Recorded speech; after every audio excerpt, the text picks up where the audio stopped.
बिस्मिल्लाहिर्रहमानिर्रहीम। अस्सलामु अलैकुम नाज़रीन, मैं हूँ शेख अबरार सईद।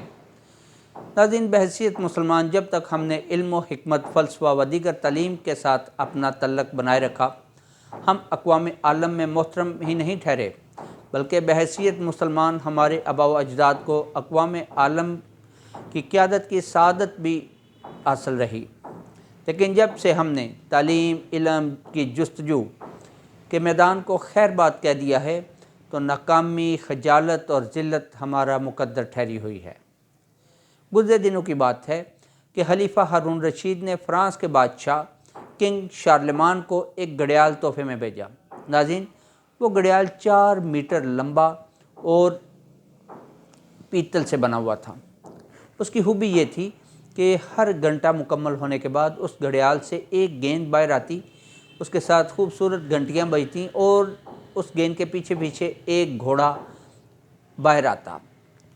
जब 2 घंटे पूरे होते तो 2 गेंदें बाहर आती और उसके पीछे 2 घोड़े बाहर आते।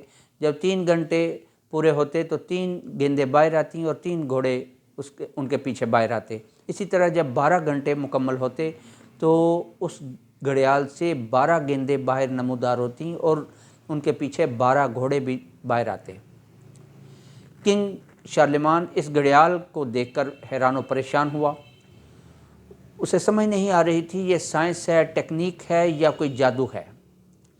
लिहाजा उसने अपने माहिरीन, जिनमें नजूमी, पादरी और उसके मशीर वगैरह शामिल थे, सबको महल में इकट्ठा किया, उन्हें ये घड़ियाल दिखाया और ये टास्क दिया कि चेक करो इसमें क्या चीज़ है और कौन सी ऐसी बला है इसमें जो ये सारे करतब दिखा रही है।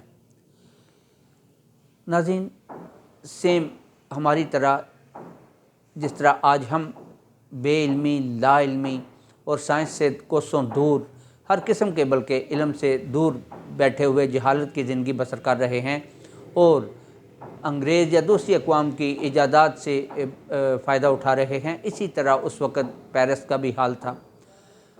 उन नजूमियों, पादरियों और माहिरीन ने गौर मुशाहिदा करने के बाद ये फ़ैसला किया, ये रिज़ल्ट निकाला कि इस घड़ियाल के अंदर कोई शैतान है और वो ये सारे करतब दिखा रहा है।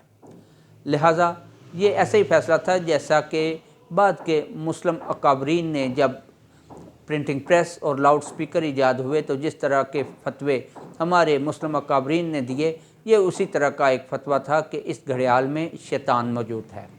लिहाजा उन्होंने फ़ैसला किया कि रात के वक़्त जब शैतान सोया होगा तो हम इस घड़ियाल को खामोशी से खोल कर चेक कर लेंगे कि इसमें क्या राज पन्हा है।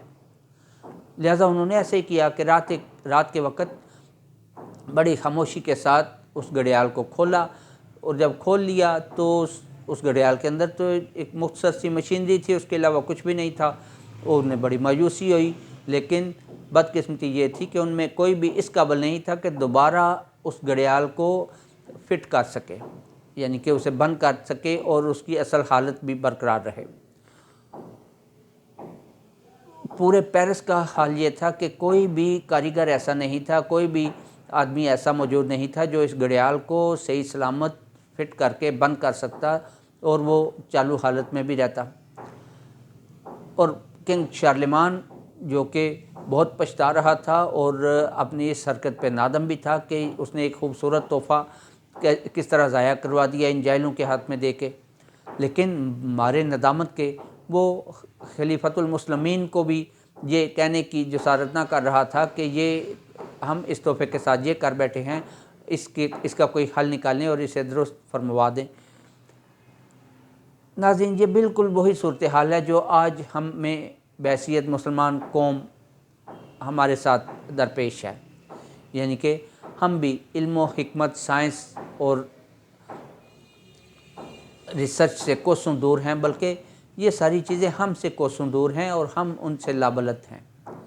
ना हम ये सोच रखते हैं कि हम इन चीज़ों के करीब आएँ और वो चीज़ें यानी इल्म, हिकमत, रिसर्च, साइंसी टेक्निक, ये सारी चीज़ें तो हमसे हैं ही दूर।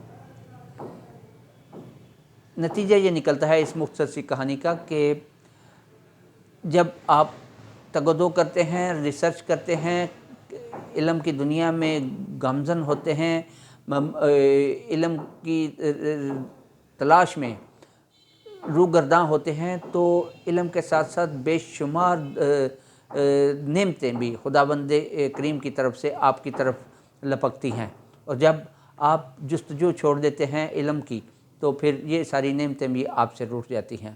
ناظرین اجازت دیجیے، اللہ حافظ۔